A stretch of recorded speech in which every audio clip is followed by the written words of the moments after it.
Folks, I have a very important question that you need to ask yourself today.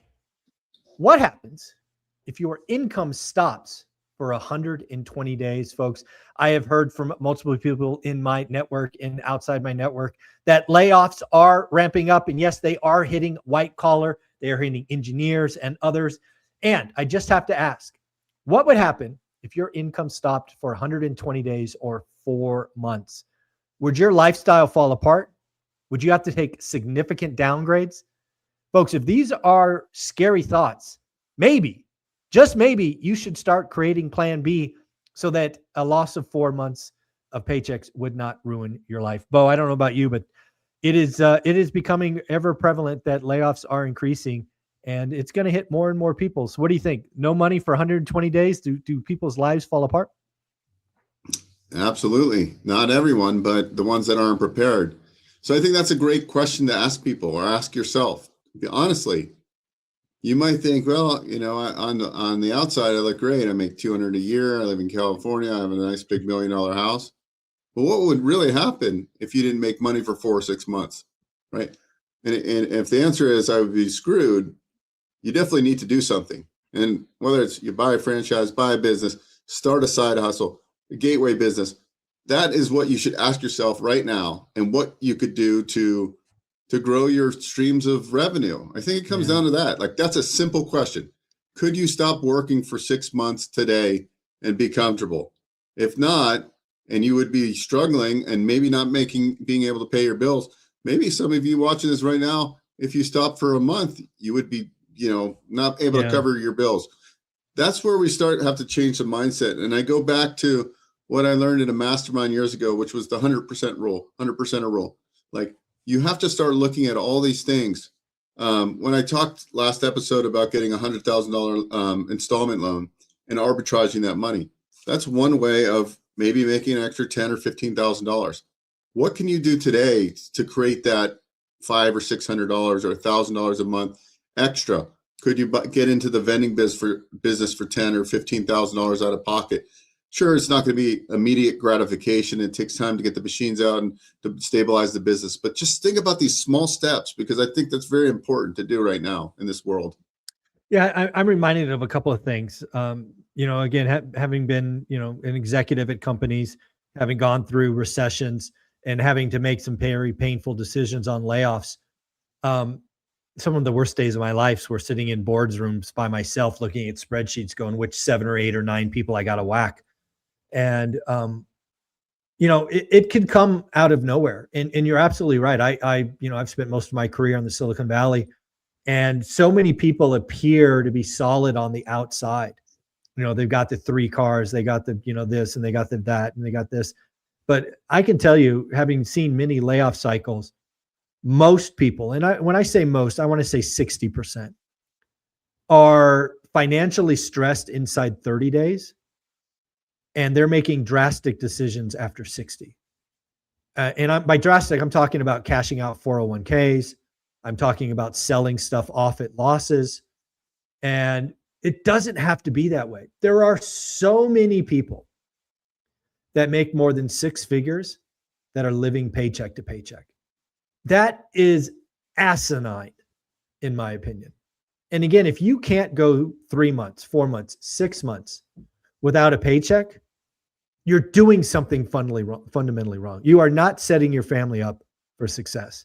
And dude, you need to own that. The last thing I'll say about this is the best time to prepare is when you got food. If you lose that and then you try to prepare, your options go to hell in a handbasket, right? You're not going to get a loan when you're laid off, right? You're not going to be able to tap these. It's just the time to prepare is before you lose your job, not after. 100%. I mean, this kind of is striking me now, because when I was growing up, I always made always made decent money compared to most of the people I grew up with, like from, the friends I went to high school with. I didn't go to college, but I was quick to make 6 figures when people were still in university, when I was started in the mortgage business. I was never great saving my money. And then as you get older and you're like, well, I'm not getting any younger, you realize a couple things. One is real estate is a forced savings account, which I love, right? Because that's the real beauty of it. But then what I like to see, then I kind of took the guy's book, and I haven't read the full book, but I know, like, I've heard it before, Profit First, right? Where Yep. you pay yourself first. Yep. So I started doing that, and I educated myself, and I got into the MCA, which I invest into merchant cash advances, which is a very high default rate. But if you understand what you're doing and spread your risk, it's actually, you can get really good returns. So I started real small a couple of years ago with, like, I put in $2,000 and funded my account and kind of learned, right? And I was just looking at it. I haven't put a ton of money in it, but how it's compounded in, the total invested amount to what it's worth. And I think we all have to see that every day. You have to look at your scorecards, because that's what made it more interesting for me versus, like, if your money's sitting in your account, what happens? You go out to expensive dinners, you blow your money, and then you're like, well, where did it all go?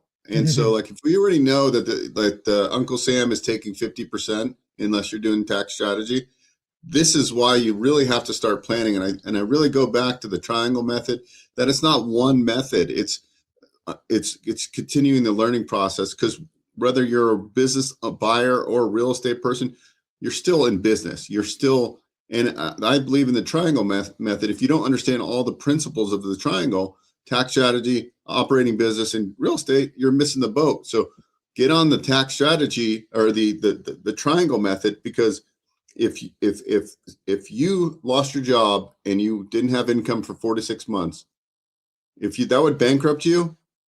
This should be a reality check for you right now. What can you do today to get the ball moving in the right direction? Because every day I'm working, I know that you're going to need a lot of money in your golden years, and there's going to be a lot of people. I used to do a lot of residential loans, and I remember talking to a lady. She lived in, like, Antioch or Pittsburgh, California, and it still sticks with me.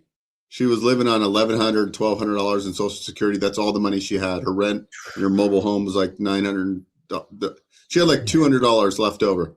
And I was just thinking, like, how do you actually eat? Like, the reality of it is there's a lot of people like that, and not many on this that follow this channel, because we're obviously, constantly trying to improve and invest. But that really hit home. There's a lot of people out there in that situation. There's a lot of people that are homeless. And so I think you got to get out of your comfort zone and realize that, like, if that golden handcuff of that job closes down, or perhaps you can't drive to work anymore because you've gotten injured, you have to have these skills and build these abilities and have these cash flows coming in, which, hence going back to the 100%er rule. 100%er rule is very simple.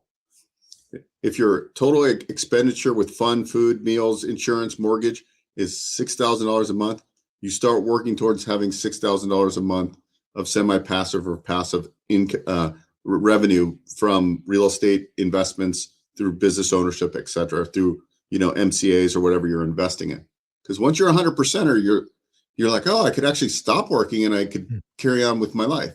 But your real goal is to become a 200%er, where you just reinvest your excess cash flow from your investments. And that's your job.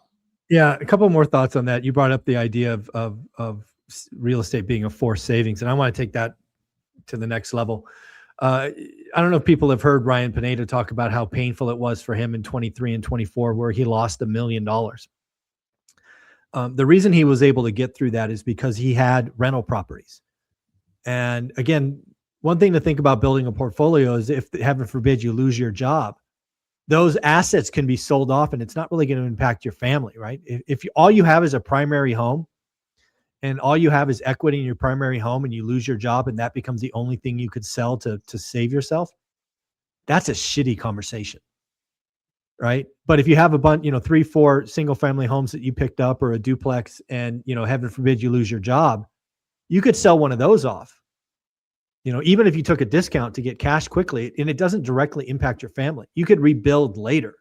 So one of the things I want people to realize is these one rental at a time stories we talk about, you could think of them as a piggy bank or an emergency reserve or whatever you want to call them, right? Break glass in case of emergency, right? That's how Ryan survived, is he had 20 or whatever he had, and he sold them to pay for his losses. So again, that's another thing that these can be. And then the last thing I'll say is, we all know that AI is coming. We can argue about how fast and how impactful, but you can't argue that AI is coming. AI is going to be very impactful. I think it will create more jobs than it sheds, but it will certainly shed some jobs. And if you know it's coming, and you'd have to be a moron to think it's not coming, why are you not preparing now? Why aren't you getting 2, 3, 4 rentals? Why aren't you creating a small business? Why aren't you get vending? Whatever you can do to create additional buckets of money to break just in case of just in case of emergency, that's what you should do. If you're a parent, that's what you should do. If you're a dad, that's what you should do. If you're a mom, that's what you should do. You should be creating these additional things that protect the family. And I think about that a lot. The last thing I want to add in, I also think it's really important to be setting yourself up way in advance. And here's what I mean. Let's say you have 2 or 3 rental properties, equity in your home. What harm is it in putting an equity line if you're not drawing it out and paying interest on? Maybe there's a couple $100 in closing costs. But if you have a couple $100,000 of dry powder in your home, and not saying to go use it right now, but I think having all these out, because when the economy shifts, it gets harder to get money. Yes. So kind of what I'm doing is I feel all these opportunities coming in different avenues. So that's what I started pulling a bunch of available credit. Nice. And then I realized even if you don't have a lot of money, but you value your understanding your credit profile, your personal credit profile. And then I was watching a infomercial, and this company was selling you, hey, build your business credit. There's this hope they charge you a couple grand and build your paydex score, but you don't actually have to do that. That's really outdated information. It's really about having good personal credit. That enables you to go out and leverage. And if you understand how to leverage, I have people in my network that know how to get these 0 APR deals on their business credit cards, and they just roll them so for 2 or 3 years, they're paying 0%. So as investors, we need to understand this, because even if you're starting with a little bit of money, you could leverage these offers, and then you're arbitraging other people's money, because I don't think it's just about understanding how to buy a rental property. You also have to know how money works and how you can leverage money. Yeah. And so to me, that was really appealing, because I just started I talked about it the other week, but I basically got about close to 200 grand last week in available credit, not tied to any real estate. So I was like, wow, this is actually pretty easy if you build your credit profile up really strong. And then how do I turn that into a 0% APR for a year or two, and then make a 12% return on that money? Then I'm arbitraging pretty well. So just things to think about. But the thing that really hit home was the first question to ask yourself: if your income stopped today and you weren't going to make money for the foreseeable future, how long would you actually last before you would be in a really bad predicament? That's the easiest test right there. If you can withstand for 6 to 9 months, I would say you're a B. If you have 12 months plus in that you could cover, you're probably more of an A. And if you couldn't do it more than 30 days, you're probably a D minus. Yeah, so just figure out where you're at and build from there. Yeah. Folks, at the end of the day, talking about job loss is never fun. But again, the best time to prepare for one is when you're not in a job loss. Think about it. Create reserves, piggy banks, whatever you want to call it, whatever makes you feel better. Protect the family. Vote. If somebody wanted a 15-minute call with you, what do they do? OneRentalMeeting.com. OneRentalMeeting.com. We've got a lot of ORAT people that have been in corporate for a while, and they're not ready yet, but they're actually going through the process. I've got one guy I just got emailed, a listener, and he's like, well, I'm not ready to do it yet, but he's like, I'm ready to actually move forward and see if there's something I could do while I have my job. I'm working 9 to 5, but maybe there's something. And so at least he's committed to the process, even though it's like, I'm not sure I can quit my job today. So we want people like that want to take action. Not saying you have to quit your job tomorrow, because sometimes keeping your job is the best option forever. But we want to work with people that want to get ahead and build multiple streams of cash flow. Yeah. Bo, you're amazing, folks. I can't believe it. This young man right here went out and created a URL just for our community, OneRentalMeeting.com. Get your 15 minutes. You will enjoy the call. And he's just a great human being. And Bo, we'll see you this weekend at the ORAT celebration. Later.